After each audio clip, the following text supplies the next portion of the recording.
BNP chairperson Khaleda জিয়ার সুস্থতা কামনায় দেশের বিভিন্ন স্থানে দোয়া ও মিলাদ মাহফিল হয়েছে। নাটোরের বঙ্গজল এলাকায় এনডিটিআই জামে মসজিদে দোয়া মাহফিলের আয়োজন করেন বিএনপি নেতাকর্মীরা। এতে অংশ নিয়ে দলের নির্বাহী কমিটির সদস্য রুহুল কুদ্দুস তালুকদার দুলু মন্তব্য করেন, দেশে চলমান সংকট সহ আগামী নির্বাচন ও পরবর্তী সময়ের সংকট কাটাতে খালেদা জিয়াকে প্রয়োজন। পরে বিএনপি চেয়ারপারসনের সুস্থতার জন্য দেশবাসীর কাছে দোয়া চান দুলু। এ সময় সাধারণ মুসল্লি ছাড়াও দলের বিভিন্ন পর্যায়ের নেতাকর্মীরা উপস্থিত ছিলেন।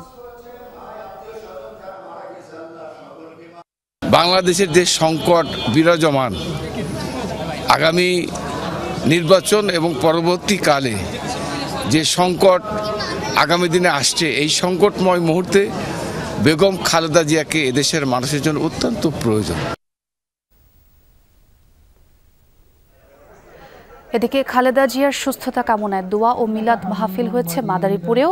জুমার নামাজের পর মাদারীপুর 1 আসনে বিএনপির মনোনয়ন প্রত্যাশী নাভিলা চৌধুরীর উদ্যোগে তার নিজ বাড়িতে এই আয়োজন করা হয়। এ সময় শিবচর উপজেলা মুক্তিযোদ্ধা কমান্ডার বীর মুক্তিযোদ্ধা শাহনেওয়াজ তোতাসহ বিএনপি ও সহযোগী সংগঠনের নেতাকর্মীরা উপস্থিত ছিলেন।